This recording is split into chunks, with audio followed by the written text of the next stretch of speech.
sou Otávio Augusto Camargo de Souza, tenho 25 anos, estudante de publicidade, faço publicidade, já sou publicitário. Eu fui... aos 21 anos eu fui diagnosticado com depressão crônica e a ansiedade foi gerada depois de 2 anos, que antes era só a depressão e por causa de não tratamento acabou agravando um pouco. Eu demorei para descobrir que eu tinha depressão, que eu era uma pessoa depressiva. Eu acho que foi recorrente muito do ambiente familiar que eu cresci, que foi um pouco pesado assim, por meio dizer, do meu pai. Mas e outras coisas da vida, mas eu me tornei uma pessoa agressiva. Na época eu tomava muitas más atitudes, isso por volta dos meus 17 até os meus 19 anos.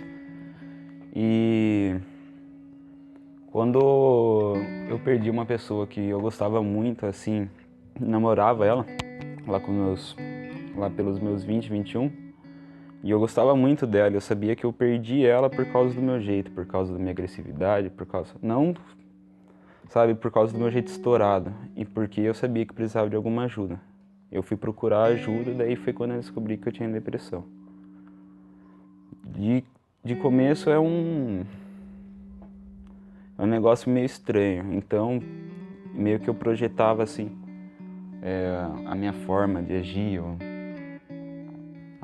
não sei como falar, minha raiva assim, porque eu tava em dor e era o jeito de expressar, só que em vez de eu me sentir triste, eu era muito, para dizer assim, orgulhoso para admitir que eu tava triste, que eu tava mal e que eu precisava de ajuda.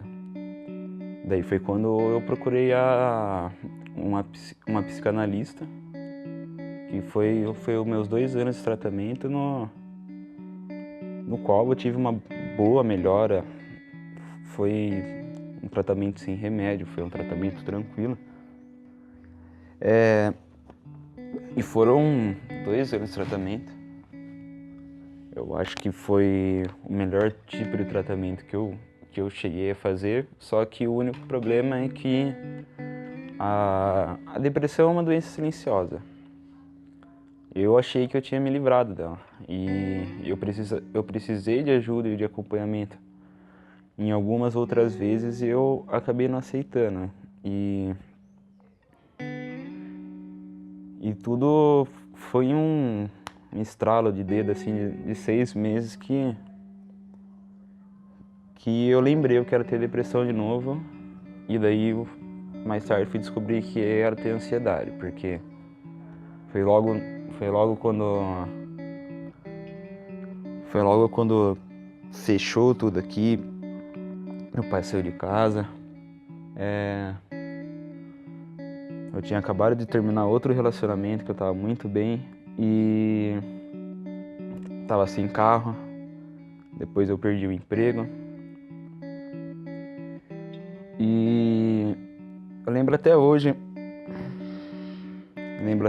daí quando foi o momento que eu sabia que eu precisaria procurar medicamento, foi quando eu tentei me machucar. E foi de um pensamento que já vinha na minha cabeça, meio que de fazer tudo antes de partir. E eu lembro que eu tinha passado o final de semana inteiro numa festa tal, com uma turma, com meus parceiros, foi bom, fiz de tudo.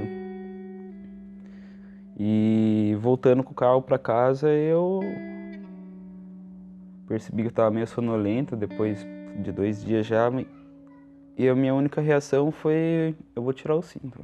E eu tirei o cinto,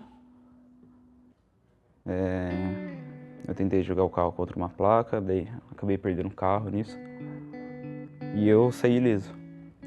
E foi nesse momento que eu percebi o quão perigoso é, por causa que às vezes é um estralo, às vezes é um negócio diário, que você vai passando diariamente, que você coloca máscara todo dia para você vestir e tentar achar que tá de boa, mas no fundo tá tudo desmoronando. E também tem às vezes esse estralo. E esse estralo foi, na época, o que me fez tomar remédio, procurar uma ajuda um pouco maior, por causa que eu vi que eu não estava conseguindo controlar mais. E eu percebi que eu precisava de ajuda, de novo, só que dessa vez de um jeito mais forte. Beleza. Voltei, 1 ano em tratamento, vida meio tudo estranha, né? Sem pensar em nada, e parei de novo de tomar remédio. Passei mais 2 anos sem uso de medicamento. 1 ano, eu acho. 1 ano sem uso de medicamento. E de novo eu achava que estava tudo bem, que não podia voltar, que não podia abraçar de novo. E no fim das contas foi uma carretada de coisa que acabou acontecendo, porque a gente... Isso que dá mais raiva em mim às vezes. Isso é um negócio que eu fico puto às vezes por não conseguir controlar, porque a gente tá no melhor momento da sua vida. Você tá no melhor momento da sua vida. Faculdade, os amigos, ser os melhores amigos do mundo. Você sente aquela energia, aquela coisa. Então você tá tão bem, que você tá tão em êxtase, assim, dessas coisas, que você esquece que você tem aquele little probleminha que você não cuida dele, que quando acontece um negocinho, você vai deixando de lado, você fala, não, tô de boa. Você não vai trocar uma ideia, às vezes não vai falar alguma coisa. Hoje, meus psicólogos são meus parceiros e eu só passo pelo psiquiatra mesmo, porque é muito bom ter essa parte, tipo, de ter alguém que se preocupa e que realmente ama você. Ela tá lá só pra te ouvir, ou às vezes você tá lá só pra ouvir ela também, e isso é muito bom. Então, meio que eu não conseguia sentir. Aconteciam certas coisas na minha vida que eu sabia que, por exemplo, com o Otávio de antigamente, ele ficaria muito triste, ele se isolaria e tal, mas eu percebi esse crescimento e o meu ambiente que eu estava vivendo, eu não conseguia ficar assim, porque eu sentia um propósito maior. Então eu tinha um foco, pelo menos eu tinha um apoio, eu tinha meu farol.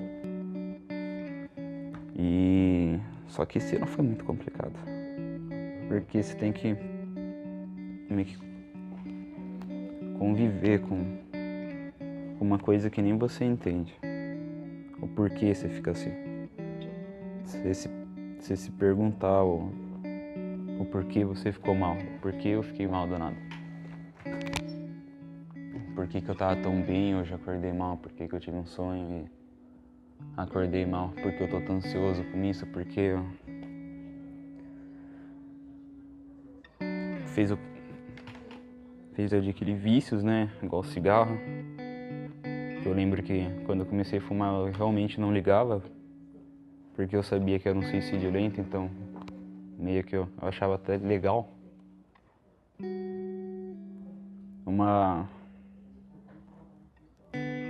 É um negócio tão estranho que você tem tendência de fazer isso.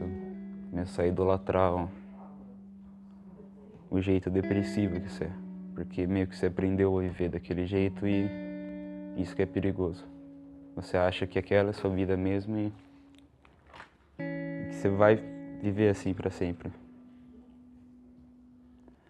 Eu só queria ser normal. Eu fico pensando às vezes, porque nem os remédios adianta. Eu só queria saber como que é ser uma pessoa normal. Eu não lembro o que é ser uma pessoa normal. Eu não lembro o que é ser. Eu da escola, sabe? Olho eu na infância, eu na escola, eu não tinha esse peso. Eu era o mais engraçado da sala. Hoje, eu eu era espontâneo, conversava. Hoje sou uma pessoa mais fechada.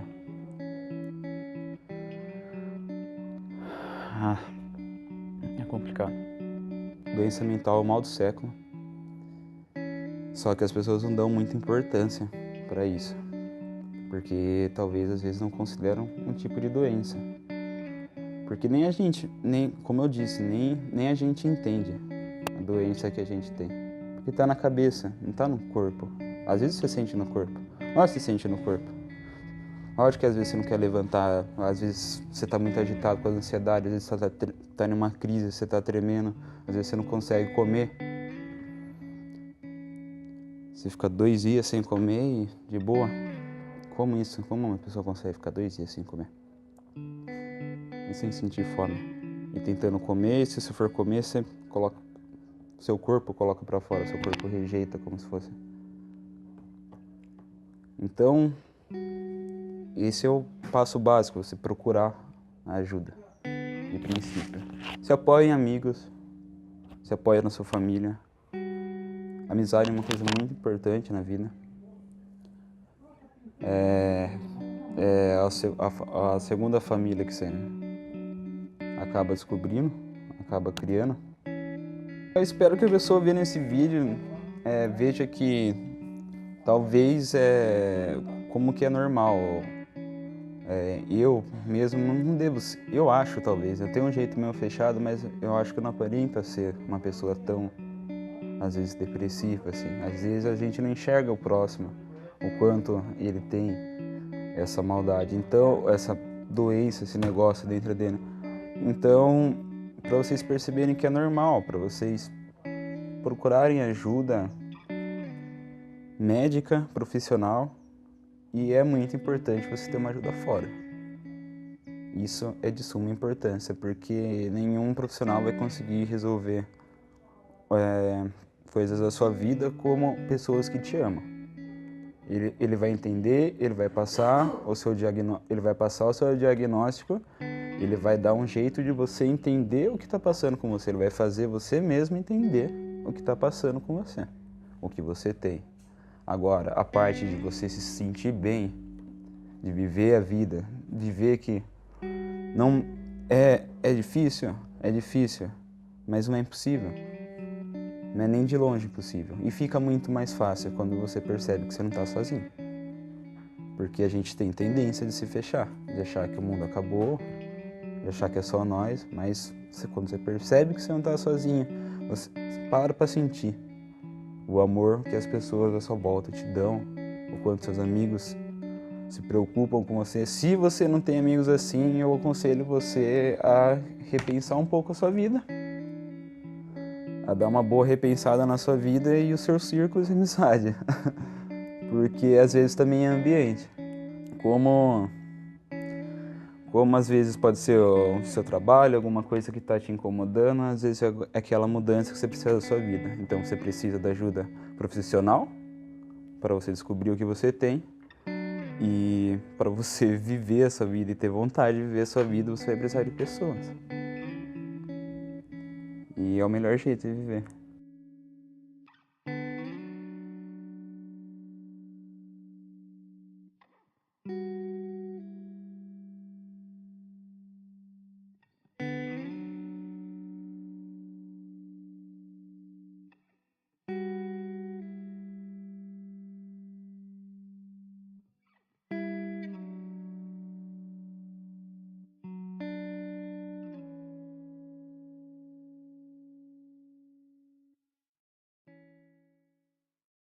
Buscamos sempre pertencer a um grupo, lugar, espaço, movimento.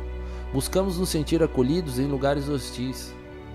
Mas como pertencer a um espaço que nos deixa tão vulnerável? Como buscar se adaptar a algo que é tão mutável? Aquele famoso desconhecido não costuma dar medo. Medo de não pertencer à caixinha que muitas vezes nossa sociedade nos impõe. O medo do amanhã. Quando pensamos nessas questões, nos vem tanta coisa em mente, tanto questionamento, tantos porquê.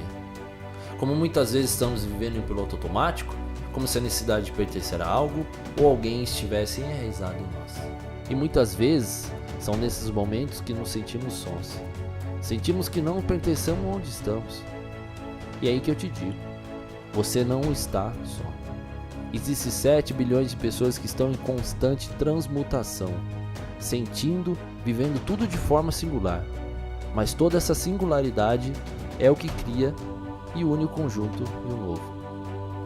O conjunto de pessoas que muitos já te rodeiam, mas que você não consegue ver. Pessoas como você, como eu e como nós que buscam ser reais. Que tem dias bons e ao mesmo tempo ruins.